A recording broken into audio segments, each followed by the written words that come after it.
Welcome to a new edition of the Neon Jazz interview series with jazz pianist and composer Mike Bond.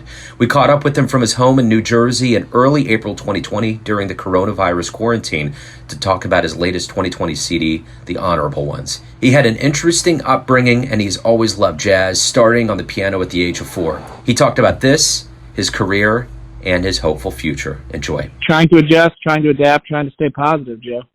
That's all you can do. Where are you located exactly? I'm in North Brunswick, New Jersey. Okay, I gotcha. So, yeah, I guess the brunt's really kind of hitting up there in that area, isn't it?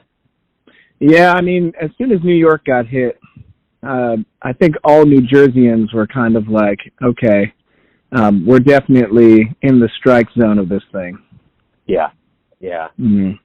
Yeah, it's creepy, man. That's all I can say. Everything that we know as, regular reality has been altered in a way that I don't think any of us ever thought could be possible on such a global scale. Right, yeah. Yeah. It's wild. But anyway, I think it's going to be good to have an oasis here for a little bit to kind of talk about the music. So thank you for taking a minute out today to talk about the music. Yeah, of course. So let's talk about The Honorable Ones. Talk to me a little bit about what the artistic vision for this project was. Well, The Honorable Ones came about as, I guess the concept of the record came from this idea from the title track that I was just composing one day. I was thinking of, while I was kind of free composing, I often go to the piano and just play. I have the recorder on and just play and see if anything sticks. And the title track kind of started forming itself musically in the form, in my mind, of a story. So as I was playing, I was envisioning a story of somebody leaving their home and entering into the war zone, so to speak. And so I wanted the song to have this kind of goodbye section where they're leaving their home, and then I wanted another section where they kind of enter into the war zone. And then it became more of a figurative thing for my own life as a musician, the times where I've had to take risks and leave my comfort zone and enter into hard places for the sake of, growing. So that kind of became the concept of the album. Right on. So talk to me a little bit about your beginnings, where you were born and raised. I know that you had an interesting upbringing, so give me a little idea of how that happened. So I was born in Manhattan, but we quickly moved to Jersey pretty soon after I was born, and so I grew up in Old Bridge, New Jersey. Central Jersey has kind of been my home all my life, and I started taking piano lessons when I was 4 years old, and I was, basically I started studying with a classical teacher.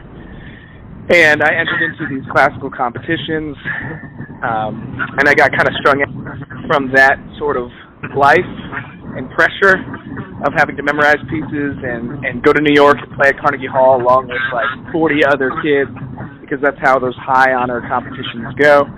When you're that young, you just kind of memorize your one piece, and then you're part of a lineup, and you play in these halls. But it was never like a relaxing thing for me. It was always a very stress-inducing thing.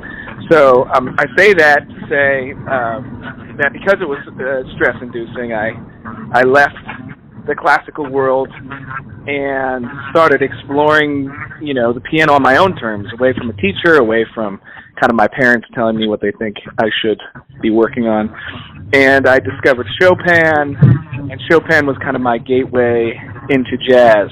Chopin being the romantic composer where I was able to one of the romantic composers where I was able to explore what rubato meant and what it meant to interpret my own dynamics and my own feelings. And then that's how I kind of got into jazz, or that kind of opened me up to jazz music. And in high school, the stars sort of aligned because they needed a piano player. But I told them that I didn't know how to read jazz chords, and so my band teacher at the time told me to study with Jim Riddle, who was living in Hamilton, just a town over, and I started studying with him. So what was that like? Would you consider him like a main mentor, somebody that really gave you great advice and got you where you're at today? Yeah, I would say so. I would really say that Jim was there for me. He was such an encouraging force. He gave me my first records to check out. I mean, he introduced me to like Kind of Blue, and Miles Davis, and McCoy Tyner, and Oscar Peterson. I remember Oscar Peterson's "We Get Requests" was like the first record that I ever heard, and like in the jazz idiom, like, and I was just blown away by the music. I was like, oh, well, it was just, he just introduced me to all those iconic records, and as a kid, like at 14, it was like more than my brain could handle. And I wanted to figure out how this whole thing worked. And then it just became like a lifestyle for me. But he prepared me to go into college, prepare college auditions, and eventually, enter into that next stage of my life. Yeah. So, did you always know it was going to be music, or did that kind of evolve over time? Well, I mean, ever since I was like a baby, I remember my mom said that when I was a year old, if there was music playing, I'd stop playing with my toys. Like, I didn't have that normal kind of attention span that babies have, I guess, where they're just all over the place. Like for me, if you played a song, I would stop doing whatever I was doing and listen. So I think music was always something that I was. It always kind of captured my soul, even before I knew what I was doing. But yeah, I think by the time I was in like middle school, high school, and I was thinking about what the rest of my life would look like career-wise, or just starting to think about it, yeah, I couldn't think of anything else but something to do with music, because I like that connection with people. I mean, the two things that my mom always said was that I, even as a child, like, I wanted to connect with people, and I felt like I could do that with music or conversation. So I knew I would either go into some sort of a foreign language, because I just love connecting with people through language, or through music, the universal language, It was one way or the other I was going to try and connect with people. That's what I knew pretty early on. So, what were those first shows that you played in New York like? When you finally get into a scene like that has to be a pretty big deal. How did that feel? That's a great question. I'd be lying if I told you the very first shows playing in New York. I mean, I was nervous. I was very nervous. But it made me feel like a part of this scene. I mean, once you play a show out there and you see the family of musicians that support you, and you're playing at venues that are in New York, literally the cutting grounds for musicians all over the world, it makes you feel pretty good. Yeah, so I'd say those very first shows that I played, most of them were at Smalls. There was a little bit of a comfort there because Smalls was like the place where you'd go and play jam sessions. So it wasn't like I wasn't unfamiliar with the room. Like for a couple of years prior to getting my first gigs in New York, I played at Smalls, just like sitting in the sessions and things. And so I kind of knew the space already. But yeah, no, it felt great. So, what was the first live jazz show you ever saw that made you think, man, this is what I want to do with my life? The first show that I saw, live must have been the Yellow Jackets when I was in high school at the Iridium in New York. I don't think that particular gig I thought, wow, I want to do this for the rest of my life, but I definitely saw that and was like, it was like another moment of, what is it that they're doing? Like, I need to understand what it is that they're producing, like the kind of community that they have on stage, and you can hear it in the music and the spirit that they have. Like, I wanted to know, what is that? So I was curious in that sense. I was intimidated by that question, knowing that this was going to be my whole life. To me, it was like, it's going to take my whole life to really be able to tap into the spirit of this music. You know, that was really kind of my approach to it. So what do you like best about being a professional musician? I like the openness, if that makes sense. The career is open. The sense of community and love around you in the scene is open. What we have to practice and work on and hone is kind of open. And so I like that liberty. I like being kind of my own boss. I like being able to take multiple projects on and just kind of seeing what happens.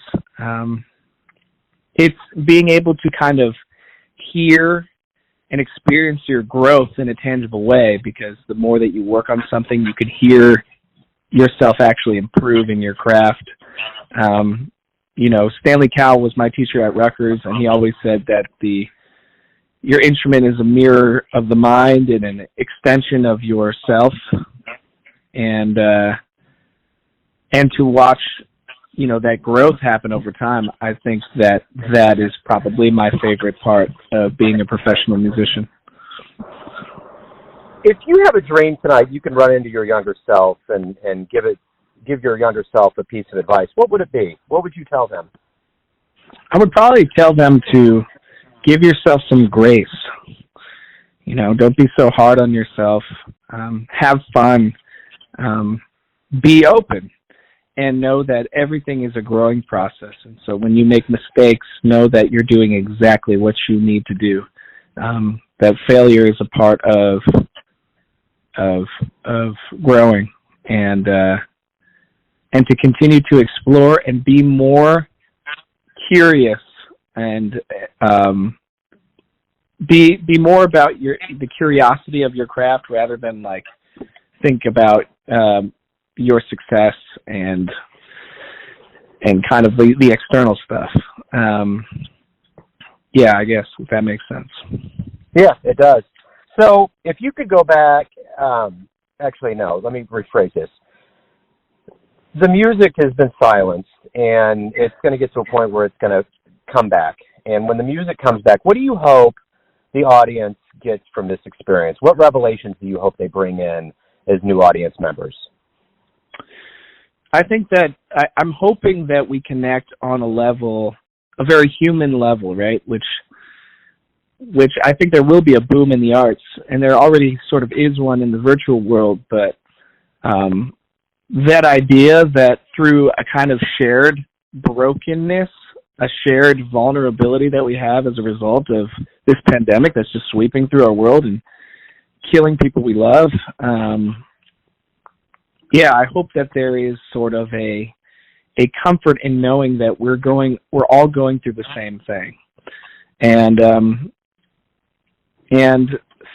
through art, yeah, I hope that the audience knows that artists are extending kind of a hand through their craft to new members, and saying, hey, you can come into this thing, and through like my instrument and through the music, like I hope to speak the hard things, you know, and to connect on a very real level with people in the aftermath of this, you know. Yeah, absolutely. So my final question to you is this. Everyone has their perception of you, your family, your friends, and your fans, but you're living your life. You know yourself best. Who do you think you are? Ooh, wow. I think I'm just an explorer. I think I'm an explorer who's trying to absorb what I can and in life learn from as many people as I can. I think I'm a student, but I'm also a teacher, you know. So I think I'm somebody that's trying to preserve music and art and pass it on to people, but at the same time, I'm someone who's trying to build on something. So it's a lot of opposites, I'd say, identity-wise. But I think that's what it is. It's like both teacher and student. You know, both empathetic listener in music, but also in life. You know, I am. I mean, you could say this. I am a Christian. I'm a believer in God. And that's got its own sort of vibe to it, because that's a big part of my identity. Yeah, and I'm a husband, you know, to my wife. So, and all those things. I don't know. Those are just a bunch of different identities that I have. So I guess I'm multiple. It's a hard question, man. Yeah, it is. And I save it for the last. So, hey, thank you for taking a minute to talk about, you know, this rough time we're going through on the planet and about your life and music. I appreciate it. Yeah, no, of course. Thank you for very thoughtful questions. Thanks for listening and tuning in to another Neon Jazz interview, where we give you a bit of insight into the finest players in New Jersey, Kansas City, and spots all over the world, giving fans all that jazz. And thanks to Mike for his time, music, and stories.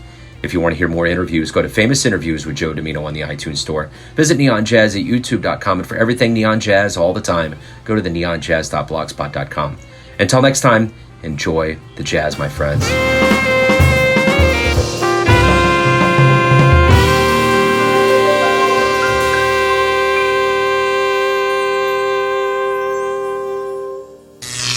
Neon Jazz.